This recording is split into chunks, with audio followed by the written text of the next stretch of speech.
Olá, tudo bem com você? Seja muito bem-vindo a mais um capítulo do Mundo Corporativo. Nosso convidado hoje, aqui no estúdio, é um executivo de larga experiência que desenvolveu seu trabalho, especialmente em uma multinacional alemã. Foi o primeiro diretor brasileiro a ocupar um cargo como este dentro desta multinacional. Tem também larga experiência na área de recursos humanos. Não por acaso, hoje preside a Associação Brasileira de Recursos Humanos, Seção São Paulo, e trabalha como coaching de executivos. Eu estou me referindo aqui ao Teunis Marinho, que está aqui ao nosso lado já no estúdio do Mundo Corporativo. Teunis Marinho, desde já, um bom dia para você. Muito obrigado. Um dia marcante para a história da minha vida e do meu livro. Tá certo. Por falar em livro, Teunis Marinho é autor desse livro aqui que eu tenho em mãos. Esse livro que se chama Sonhar Alto, Pensar Grande, Lições de um Brasileiro que enfrentou os obstáculos e tornou-se presidente de uma multinacional. Esse livro aqui foi publicado pela editora Gente, no qual o Teunis Marinho conta parte da sua experiência como executivo. E é a partir desse trabalho aqui que nós estaremos conversando hoje no Mundo Corporativo. Teunis Marinho, primeiro eu queria que você fizesse de uma maneira resumida, traçasse um pouco dessa sua longa carreira como executivo, até chegar agora à figura de um coach, quando na realidade você pega toda a experiência que você desenvolveu, que você conquistou e compartilha com outros executivos. Porque você chega numa multinacional, mas chega até lá depois de já ter passado como office boy, trabalhado em banco e outras funções. Conta para nós um pouquinho, de maneira resumida, é lógico. Olha, para mim é super interessante e agradável falar sobre isso, porque, na verdade, eu quero passar para os ouvintes da CBN, de uma maneira rápida, a história de um soldado que voltou vivo da guerra. E Que que guerra tem é história essa? para contar. Que Né? guerra é essa? A guerra do mundo corporativo, a guerra de você vencer obstáculos, a guerra de você focar os seus objetivos na sua vida e tentar alcançá-los, ainda que algumas vezes sofrendo derrotas, caindo, sendo nocauteado, levantando, mas indo em frente, acreditando no seu futuro, acreditando no que você quer conseguir e chegar lá. Então, fincar a bandeira no topo do Everest corporativo. Aliás, você usa essa figura no livro para mostrar o que é, na realidade, a trajetória de um executivo, esta ascensão profissional de um executivo. Por que você olha isso como sendo a subida deste topo ou deste Everest corporativo? Olha, eu acho que todas as pessoas, quando estão na base, no pé de alguma montanha, de algum pico, pode ser também o pico da neblina no Brasil, mas você olha para cima e você fala, nossa, como deve ser lindo, como deve ser bonito estar lá em cima, que vista que eu vou ter, né? E você se anima e você tem coragem, muitas vezes, de falar, vou tentar. Mas a grande maioria desiste nos primeiros 100 metros de subida. Né? Na primeira cobra que ele encontra lá no mato, ele fala, não, vou embora, não vou continuar. Ou na medida que ele vai subindo, ele vai percebendo também que o ar vai ficando rarefeito, que ele tem falta de ar. Né? E ele fala, não, aqui tá bom, vou fazer minhas fotos, o meu selfie e vou voltar. E tem alguns pouquíssimos que falam, não, eu vou em frente, eu vou passar por isso, eu vou tentar um pouco mais. E quando ele chega lá em cima, além da falta de ar, ele tem um lado bom que é lindo você descortinar o horizonte lá de cima. É você ter chegado àquele objetivo, àquele topo que você um dia viu lá de baixo. Né? Mas isso, claro, como tudo na vida, tem um preço. Mas você também fala de um isolamento que este profissional acaba sofrendo à medida que vai ascendendo na carreira. Por que se fica isolado, se tem pelo menos essa percepção de isolamento? Olha, eu acho que a percepção de isolamento vem muitas vezes do próprio layout do ambiente do trabalho que coloca o presidente trancado numa sala. E isso é uma coisa que ele pode resolver. Um presidente moderno, a primeira coisa que ele deve fazer é derrubar todas as paredes e ficar no meio das pessoas que estão lá. Então isso já tira uma boa pressão sobre ele.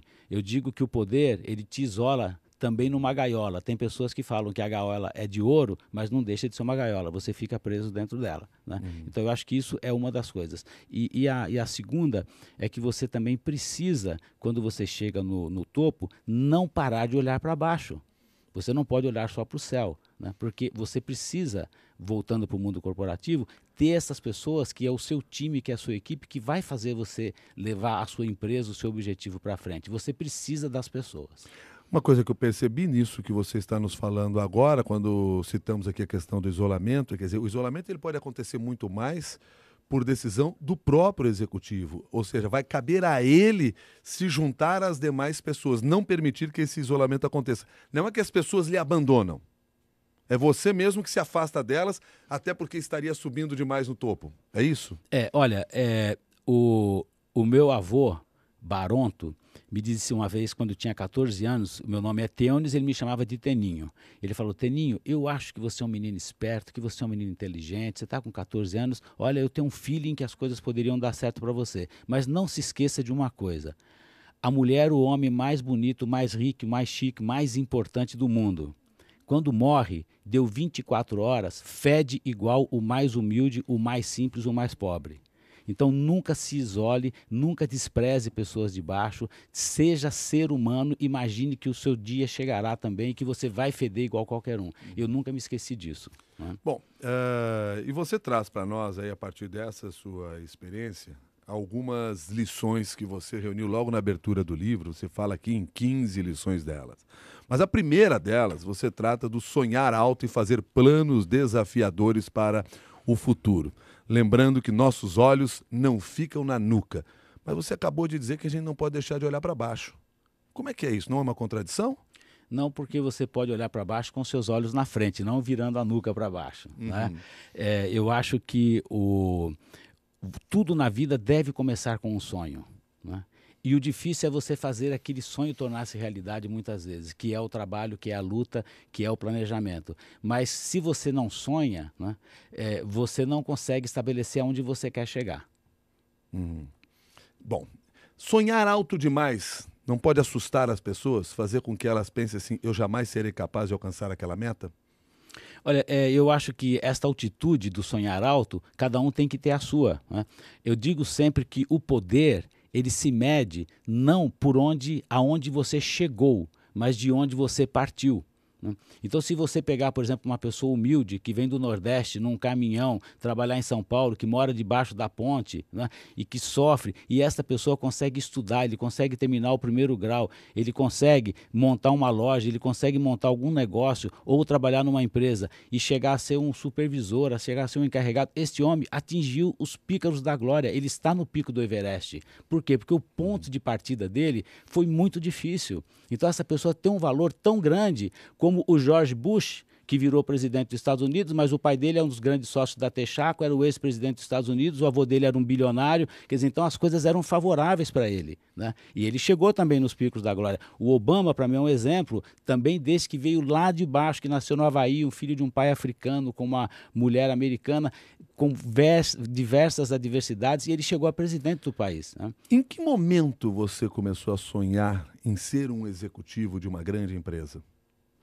Olha, eu quando comecei a trabalhar num banco, que não existe mais, que foi absorvido por outros bancos, eu achava, no primeiro momento, quando eu fui aprovado após 90 dias de experiência, né, de auxiliar de escritório de departamento de pessoal, como era o nome na época, ou DP, né, eu senti que aquilo tudo que existia lá, aqueles diretores, quando eu entrava na sala de alguém para assinar um documento, ou quando tinha um diretor que reunia os funcionários e fazia um speech, fazia um discurso sobre alguma coisa, eu falava: puxa vida, que interessante você poder ter este poder de movimentar, de agilizar, e aquilo começou a nascer em mim um sonho que eu poderia um dia ser uma pessoa assim também, mas que eu precisaria ainda fazer muita coisa, eu era muito pequeno. Nós estamos falando isso aos 19 anos. Aos 19 anos. Mas antes dos 19 anos, você já tinha feito algumas experiências no mundo corporativo.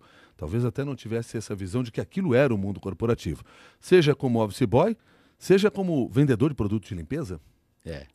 Então, eu trabalhei como office boy numa empresa de autopeças no bairro do Pari, perto do Belenzinho, em São Paulo, durante as férias, porque eu pedi para o meu pai um aumento de mesada, que eu achava muito pequena. Ele falou: se você quer ganhar mais, você vai trabalhar nas suas férias. Você não pode parar de estudar, mas arranja um emprego. Falei: então tá bom. E trabalhei 90 dias de férias, de dezembro a fevereiro de 1965, como office boy nessa empresa. Né? E ali eu comecei já a aprender, eu conto isso no meu livro, algumas noções de disciplina, eu comecei a me enquadrar em regulamentos, eu comecei a ver, quando eu ia levar um envelope para o presidente da empresa, a pedido da secretária, eu como office boy falava, nossa, eu sou o mensageiro do rei, estou levando alguma coisa importante aqui dentro que eu não sei o que é, mas eu tenho que entregar. Né?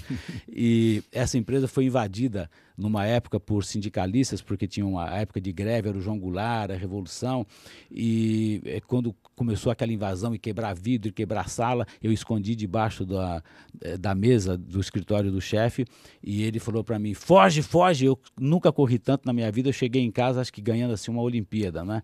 De medo de ser agredido. Ali começou a minha vida corporativa, vamos dizer assim, fui batizado. Tá certo.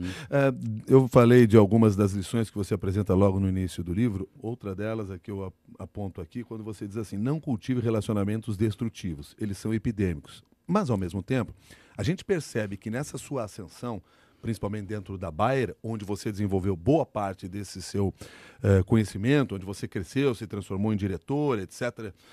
E tal, lá você teve que enfrentar momentos duros, difíceis, de cobrança, de desconfiança, que eram relacionamentos que a gente não poderia dizer que foram construtivos. Como é que foi encarar isso? Eu digo que quando você trabalha numa empresa e se desafia, a empresa ela é uma vaca completa, você não pega só o filé mignon. Você tem o osso, tem o chifre, tem todas as vísceras, você tem que pegá-la completa. E você passa pela sua vida no mundo corporativo sempre por pessoas que te ajudam e pessoas que te atrapalham. Isso é humano. Né? Não é você criar a figura do inimigo, você querer detestar alguém. Não, não vai por aí. Você procure saber como é que você sobrevive naquela circunstância se o seu foco é chegar lá no topo do Everest corporativo. Faz parte do jogo você conviver com pessoas que gostam de você, que não gostam. Química humana. Né? Isso não tem nada a ver com competência, é antipatia, é simpatia, é inveja, pode inventar o nome que quiser, mas você vai ter que conviver com isso para você crescer na sua vida. Ou seja, faz parte deste jogo corporativo esta convivência. E a gente tem que aprender a se relacionar com os diferentes e com os opositores. Isso é uma lição que você teve nesse período todo e que você tenta passar, imagino, para vários dos executivos com os quais trabalha hoje. Isso. E, além disso, eu acho que também você não tem coisas dentro da empresa que você não consegue mudar, não está na sua capacidade. É o próprio desafio da humanidade. Então, você tem que procurar ser positivo, você tem que procurar ser propositivo. Você tem que mostrar para a grande maioria que você está ali para ajudar, para crescer, para melhorar, que você tem ideias adequadas nos momentos difíceis, você tem a criatividade que aquele momento exige, e isso é o que faz você crescer. Onde você aprendeu isso? Você aprendeu na faculdade? Olha, eu com 6 anos de idade tive o meu primeiro emprego. Eu chamo de primeiro emprego porque eu tinha uma descrição de cargos, eu tinha uma obrigação a ser cumprida, eu tinha uma recompensa que era dada em beijos, em carinhos, em palavras, né? E tinha também horário e recebia um job description para fazer o meu trabalho. A minha mãe que me deu esse trabalho, porque eu tinha 2 irmãos, um com 1 ano de idade e um com 7, que eram diabéticos numa época do Brasil que as pessoas diagnosticada, quando conseguia se diagnosticar com diabetes, viviam até 30 anos de idade. Era como se fosse uma doença gravíssima do mundo de hoje, falar assim, não, é um condenado à morte. E esses meus 2 irmãos estão vivos até hoje, o mais velho e o caçula. E a minha mãe, nesse trabalho para salvar a cria dela, me contratou como fazedor de exame de urina para medir glicose no sangue do meu irmão caçula, enquanto ela fazia do mais velho. Então eu tinha que acordar todos os dias às 6 da manhã, ir com ela para a cozinha, acender uma tocha de fogo com álcool e usar um tipo de um vidro, um tubo de ensaio com urina do meu irmão até ferver, pingar gotinhas de um produto chamado reativo de Benedict e, de acordo com a cor, a minha mãe media e aplicava a insulina deles. Então esse foi meu primeiro job. Com disciplina total para que nada desse errado nesse processo. Para que nada desse errado nesse processo, e depois eu fui promovido a chefe, quer dizer, eu tinha que liderar os meus irmãos, porque quando a gente ia em festas de aniversário, eu era contratado pela minha mãe para não deixar os meus irmãos comer doce na festa dos aniversários. Então a primeira coisa que ela nunca me falou, mas que eu adotei, é que para os meus irmãos não comerem doce, eu também não podia comer. Porque senão, porque ele e nós não. E eu ficava controlando e eles não comiam. Então foi meu primeiro trabalho com 6 anos de idade. Tá certo. Bom, chegando ao mundo corporativo, e uma das coisas que a gente lê no livro é que você chama atenção para a necessidade que quando nós formos procurar o emprego, nós temos que pesquisar, investigar a empresa. Por que esse é um passo importante? Então, quando um país como o nosso no momento está em recessão, você não tem muita oportunidade de selecionar. Se você consegue um trabalho, se você consegue uma contratação, você já está feliz da vida. Mas em situações normais, você tem que pensar a longo prazo naquele seu trabalho. Sonhe que você está entrando numa empresa para o resto da sua vida. Se isso não acontecer depois, é um outro detalhe, mas você tem que entrar com esta coragem, com esta vontade. Entre no time para ganhar o campeonato e não para ser mais um dos 11, ou para ser um gandula, ou para ser talvez um massagista. Entre para jogar, seja um dos 11. Mas essa investigação do que é a empresa, ela é importante porque, à medida que eu fico pensando o seguinte, você tem muitas vezes dificuldade de conseguir um emprego aqui ou acolá. Ainda eu vou colocar barreiras para entrar numa empresa, ela se faz importante porque isso vai me beneficiar mais à frente, porque eu posso encontrar depois lá dentro valores que não eram os meus valores. É por aí? Olha, antigamente a gente dizia que a Rádio Peão aumenta, mas não inventa. Hoje é a internet que aumenta e também não inventa. Então, eu acho que você tem fonte de pesquisa sobre a empresa, sobre o sucesso da empresa, sobre o ramo de negócio, sobre os seus colegas de trabalho, que você consegue antecipadamente saber se a empresa é a ideal ou não para o perfil que você tem e para a carreira que você quer fazer. Sempre será difícil se você quiser fazer carreira e não só cumprir uma obrigação das 8 às 5 da tarde ou fazer um home office, entregar o seu trabalho e pronto. Se você quiser entrar no jogo da empresa, se você sonhar ser diretor, ser vice-presidente, presidente, você tem que escolher a empresa por esses critérios. A Solange, aqui pelo e-mail mundocorporativo@cbn.com.br, comenta o seguinte: pelo seu perfil, você é formado em administração, confere, Isso. certo? Por que buscou essa faculdade e o quanto ela foi importante na sua formação? Olha, eu escolhi administração primeiro por uma situação familiar, porque o meu pai me sugeriu de uma maneira assim, vai fazer, não é? Estuda contabilidade, porque se meu pai, né, dizendo, morrer, você vai ter que sustentar a sua mãe, então você tem que ter uma profissão, você não pode fazer científico, colegial, essas coisas que não dão profissão, você tem que ser pelo menos um contador para ganhar dinheiro e sustentar a sua família se eu morrer. E segundo, eu gostei muito de administração de empresas porque era um curso bem generalizado, que você aprende várias matérias ao mesmo tempo e você descobre através da administração que, em princípio, você pode aprender tudo o que você quiser na sua vida.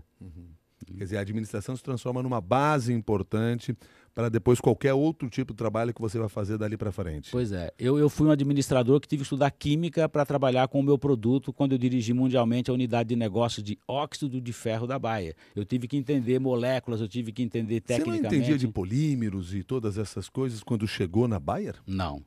Eu só entendia de recursos humanos um pouquinho, né? Bom, você entendia de pessoas. De pessoas. Que talvez sejam os elementos mais complexos que nós temos dentro da empresa. Muito bom. Essa pergunta é uma grande oportunidade que você está me colocando aqui no ar. Eu sempre digo que quando você vai para Wall Street, você vai para a Avenida Faria Lima ou Avenida Paulista, se você vai para o Centro Financeiro de Frankfurt, num sábado e domingo, você vai perceber que todos os escritórios de toda essa cidade são mais ou menos iguais. Eles não têm diferenças. Eles mudam na segunda-feira quando as pessoas chegam. O que faz a diferença numa empresa é o ser humano. É a pessoa que entra lá dentro, senta na mesa ou de pé e começa a trabalhar. Uma empresa com o software que ela tem, quase todas têm o mesmo. Os móveis são os da moda, a arquitetura do prédio são os da moda. O que muda são as pessoas, é o ser humano. E como é que você aprendeu a trabalhar com pessoas, levando em consideração que não só você esteve à frente de uma diretoria de recursos humanos, como hoje você está à frente de um grupo de profissionais da área de recursos humanos dentro da associação? Para mim, primeiro você tem que ser crítico construtivo. O ser humano gosta de lealdade, ele gosta de verdade. Ele pode fugir, mas ele gosta. Você dizer para uma pessoa uma realidade que ele fala, puxa, tem tudo a ver com o que esse cara está falando, essa crítica que ele está fazendo, e ajudá-lo a melhorar, é o melhor dos mundos, né? Esse negócio de dar tapinha nas costas, de agradecer e por trás falar, não, mas ele é fraquinho, mas ele é bonzinho. Não existe bonzinho. Quando você entra no jogo, você entra para ganhar. Agora, Teonice, quando você trata com pessoas, quando você gera este relacionamento, quando você começa a construir esse tipo de relação, tenho certeza lá que em determinados momentos você deve ter sofrido algumas frustrações pelo que vinha tentando construir nessas relações. Como é que se trata essas crises internas dentro da empresa? Como é que se, por exemplo, se mostra uma contrariedade ao que um profissional, um funcionário está fazendo, sem que aquilo gere uma inimizade? Eu acho que quando você está falando com alguém, a pessoa que está ouvindo, respeite que ela também tem capacidade para pensar, que ela também é de carne e osso, que ela vai avaliar o que você está falando. Encontre as palavras honestas, não as palavras duras. As palavras honestas que ela vai falar, puxa, isso está entrando em mim, é desagradável, mas ele não está mentindo. Eu sou assim. Isso ajuda a pessoa a reavaliar, a fazer para si mesmo uma avaliação e tentar melhorar. Eu lhe fiz essa pergunta aqui porque foi exatamente uma das questões que a Kelly nos encaminhou agora há pouco. Minto, não foi a Kelly, foi o Nerivaldo nos mandou agora aqui. A Kelly está mandando outra pergunta que daqui a pouco eu faço para você também, que o Nerivaldo nos encaminhou aqui porque ele faz uma queixa, na verdade. Ele diz que muitas vezes quando ele recebe um feedback de um dos seus líderes, aquilo parece muito mais uma ofensa pessoal do que uma tentativa de melhorar o trabalho dele. E essa é uma questão que o líder tem que saber tratar com muita sensibilidade, não? Ele tem até que aprender. Existem hoje cursos, hoje já há muito tempo, que ensinam. Já foi a época que o chefe era o mais forte, era o imperador, era o que ia na frente com o cavalo, era o que matava, era o que era bom de tiro. Isso não existe mais, né? O chefe, ele é o agregador. Ele é aquela pessoa que você confia, que você acredita no que ele fala e que te leva para frente junto nos bons momentos e nos maus momentos. A Kelly Bianchi foi sua colega na Bayer em algum determinado momento, que ela diz assim, cheguei lá em 1998, quando você já estava no topo do Everest. Com certeza usufruí de benefícios que você conseguiu implantar. Mas ainda naquela época, enfrentei muita preocupação ou muito preconceito por não ter ascendência alemã, ter estudado em escola pública. Então sei que seu caminho foi muito árduo, tanto quanto outros brasileiros que lá também trabalharam. Hoje eu trabalho numa empresa pequena que enfrenta toda essa burocracia brasileira, essa esteira que parece levar as empresas para trás, ou, em vez de ir para frente. Como valorizar e criar benefícios com tão pouco dinheiro? Pergunta aqui a Kelly Bianchi. Kelly, muito obrigado pela sua pergunta. E você trabalhou na mesma empresa que eu, em épocas diferentes. Em 1998 eu era presidente da Bayer Polímeros. Você sabe pela história que eu sempre fui o primeiro. Eu fui o primeiro brasileiro diretor no Brasil, o primeiro brasileiro que foi para a Alemanha e assumiu uma posição de direção na Alemanha, o primeiro brasileiro que foi diretor de finanças. O Kelly, eu escrevo no meu livro que quando eu fui nomeado diretor de finanças, o antecessor alemão que eu tive brindou comigo um copo, uma taça de champanhe e falou assim, eu queria brindar com o senhor porque eu não trabalho mais na Bayer, senão eu faria tudo para não ser o senhor. Eu falei, mas por que esta honra? E ele me disse, porque eu jamais entregaria a chave do cofre para um brasileiro. E eu revidei brindando com ele com a minha taça de champanhe, bati para tentar quebrar, mas infelizmente não era chinesa a taça, era alemã e não quebrou, né? Mas eu disse para ele, que bom que o senhor não trabalha mais na Bayer, né? E eu, graças a Deus, fui diretor financeiro da Bayer e fiz grandes projetos lá dentro na área de finanças, com dignidade, com respeito, sem malandragem, sem nada, e tive até que desligar, isso não é nada contra outras nacionalidades, um colega alemão por justa causa, porque roubava lá dentro. Quer dizer, o mundo é assim, né? O mundo é assim, mas eu imagino que o mundo esteja mudando cada vez mais, até pela sua abertura. Você mesmo foi um pioneiro nesse processo, assumiu um cargo de diretor dentro de uma empresa alemã que nunca tinha tido um diretor brasileiro. As relações têm mudado realmente? As empresas estão com visões mais abertas hoje? Ou isso é uma visão romântica que a gente tem aqui do lado de fora? Olha, eu acho que na minha experiência pessoal, eu tenho assim, muita convicção que a mudança é muito grande, que o mundo está globalizado, né?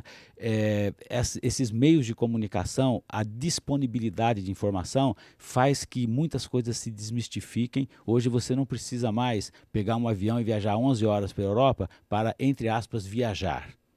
Você pode viajar pela internet, você pode viajar com troca de informações. Cada vez mais o idioma vai se transformando para ser uma linguagem comum no mundo. Então, hoje, a Bayer seguramente tem muitos brasileiros em posições de direção, em posições de presidência, porque essa porta foi aberta uma vez. Tá certo. Em um dos ensinamentos aqui, naquela lista que eu citei de 15, você cita assim, aprenda com seus erros, eles são ótimos professores. Na sua carreira você teve muito professor assim? Eu tive muito professor que era eu mesmo, para mim mesmo, quando eu errava. Tenha humildade de reconhecer os seus erros. Né? Reconheça os erros. Analise por que você errou. A palavra erro já implica em você tentar evitar que você não repita mais aquilo. Né? Então procure avaliar, tenha humildade, peça desculpa.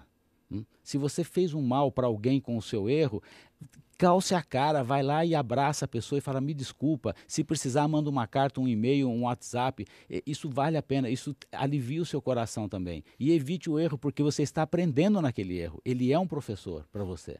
Mas para isso é preciso fazer esse trabalho ao qual você está se referindo. O reconhecimento do erro, a identificação disso, porque muitas vezes a prepotência impede que a gente admita o nosso erro, mas pior do que não admitir o erro, talvez seja não reconheça que errou e vai continuar errando ali para frente. E isso, se você quiser aprender ou ter aula de aonde não se deve fazer isso, né, é você acompanhar política, né?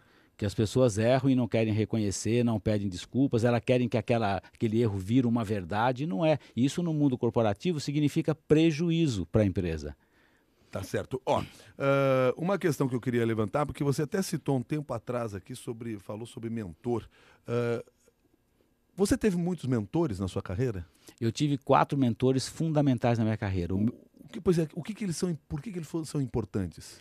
O mentor, a primeira coisa é aquele, quando eu crescer eu quero ser igual a ele. Né? Ele te inspira. Né? Você olha pelos seus atos, não pelo que ele fala, mas pelas suas atitudes, pelo seu comportamento, às vezes até pelas suas expressões corporais, como ele reage em situações. Você fala, puxa, esse cara para mim é o cara que eu gostaria de ser. E eu tive, felizmente, 4 pessoas na minha vida corporativa, 3 foram alemães e 1 foi brasileiro. O primeiro eu considero importantíssimo, porque ele foi dentro do ambiente corporativo. O meu pai, né, corporativo, foi a pessoa que, através do seu exemplo,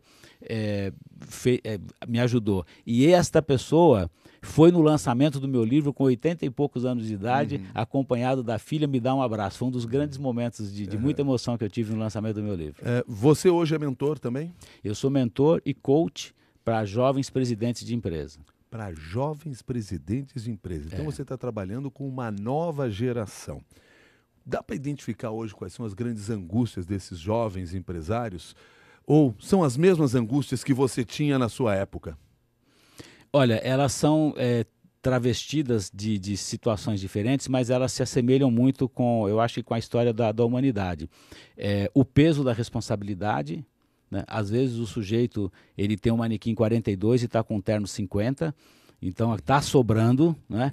Ele não é o cara certo. Daí o meu trabalho como coach é dizer para ele, olha, meu amigo, você começa a malhar na academia para você aumentar o seu físico, para que esse paletó caber dentro de você, e isso tem técnicas para a gente fazer, ou então tira esse paletó e muda para um menor que é o seu que cabe, porque não está batendo. Né? Quer dizer, o poder cria esta situação mesmo, porque às vezes você promove uma pessoa para presidente de uma empresa por uma série de critérios, mas esquece de alguns, e aqueles alguns farão falta lá na frente. Tá certo. Baseado no que você se referiu agora há pouco sobre o erro, a Elizabeth Santana escreve aqui, errar e não culpar o outro, não ficar procurando responsáveis pelos nossos erros, é o que a Elizabeth comenta aqui, apenas ratificando aí exatamente o que você estava defendendo. Ô Elizabeth, você está me dando uma grande oportunidade com esse seu comentário, porque o mandamento 12º dos 15 que eu tenho na minha lista é assim, perdoe quem já te magoou.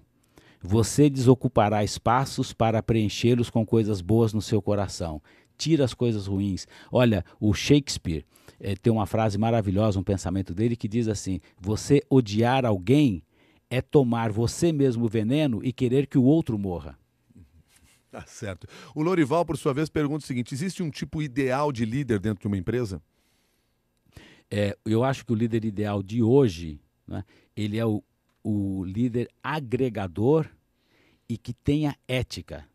Nós tivemos um grande líder na humanidade, né, chamado Hitler, né, que causou uma guerra mundial, matando assassinando uma série de pessoas e era um líder. Imagine o que esse homem causou para a história da humanidade. Então, o líder, ele não pode ser só agregador. Ele tem que ter ética, ele tem que ter uma visão positiva do que ele quer alcançar com aquela liderança. Pelo Periscope, eu recebi aqui a pergunta de uma das nossas ouvintes, que infelizmente eu não consegui registrar aqui o nome, mas ela gostaria de saber o que os brasileiros precisariam fazer para liderar mais empresas no exterior.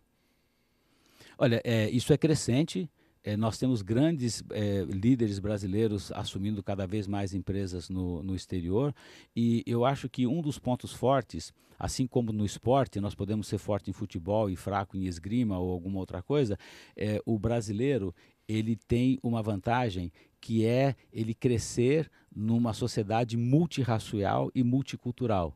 Então, dificilmente você se assusta, né, com situações no mundo. Por exemplo, hoje a grande maioria do brasileiro, se ele for para o Japão, ele consegue comer com o que a gente chama aqui de palitinho, né? Ele já está acostumado, ao passo que muitas vezes um alemão, quando chega no Japão, até hoje não consegue, porque ele só come comida alemã ou francesa ou italiana. Então, esta flexibilidade de você se adaptar às situações, eu conto várias no meu livro.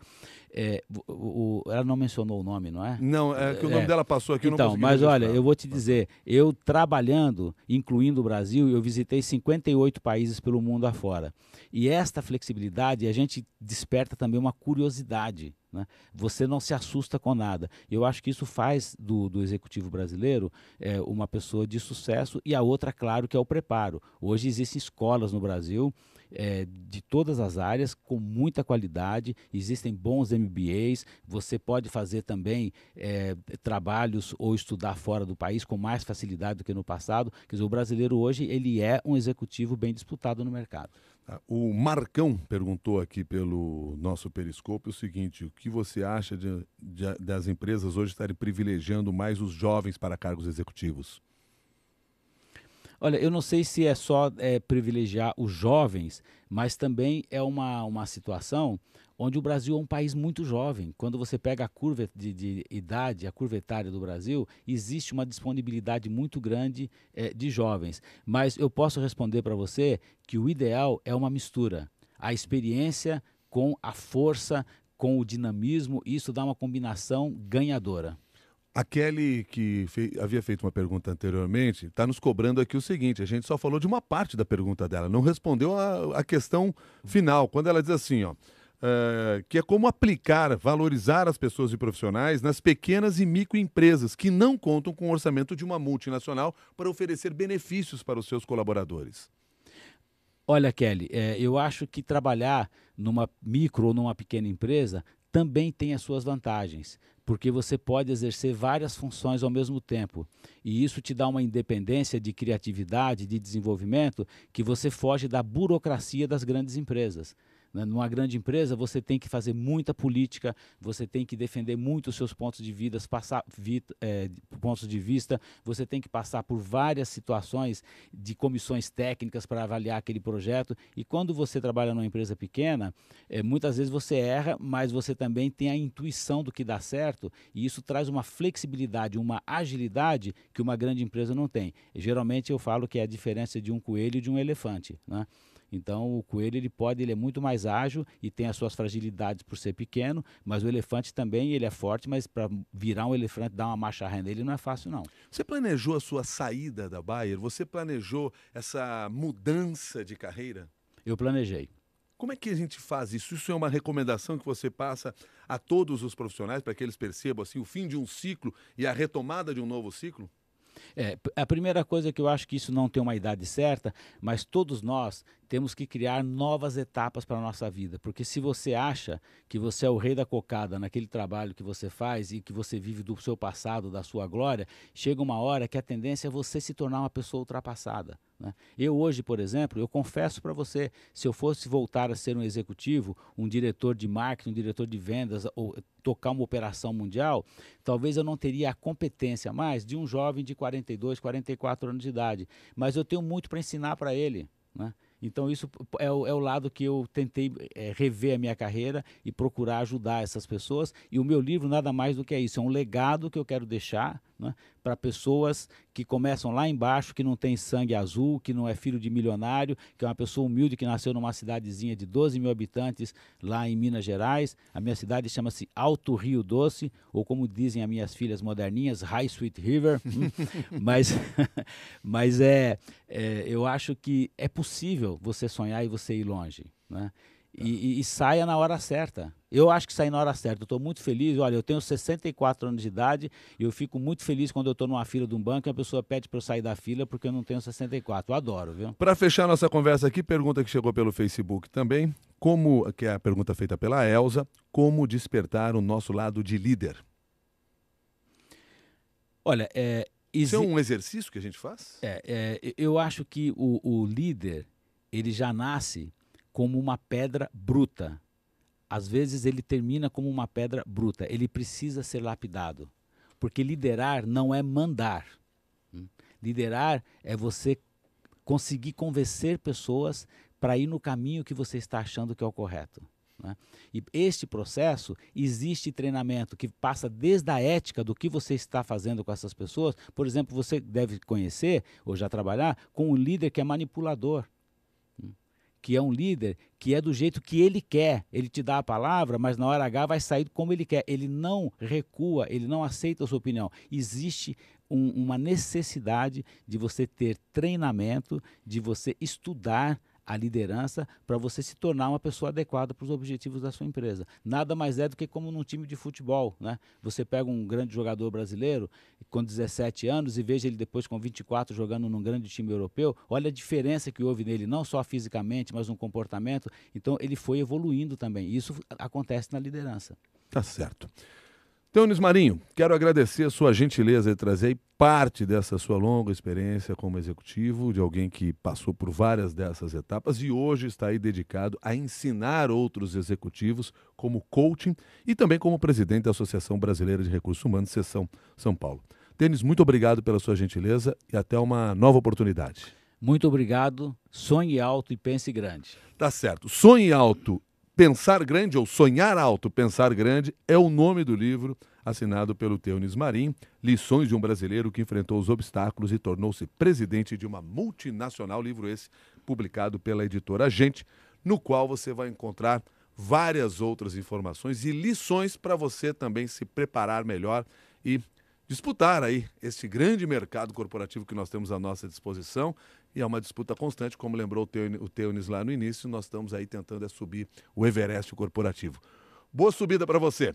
A todos que participaram do programa, seja pelo Facebook, pelo Periscope, seja pelo site da CBN, muito obrigado pelo seu carinho, muito obrigado pelas suas perguntas. Lembrando que você deve pegar esse conhecimento e compartilhar nas redes sociais também. Se quiser, você pode ir até o nosso grupo de discussões no LinkedIn, Mundo Corporativo da CBN. Nós temos um grupo de discussão lá, onde outras pessoas publicam as suas ideias, os seus artigos, seus pensamentos. Se você quiser, vá até lá, consuma essa informação e também publique a sua opinião. Isso vai ajudar muitas outras pessoas, pode ter absoluta certeza, porque, afinal de contas, esse é o nosso objetivo. Até um próximo capítulo do Mundo Corporativo.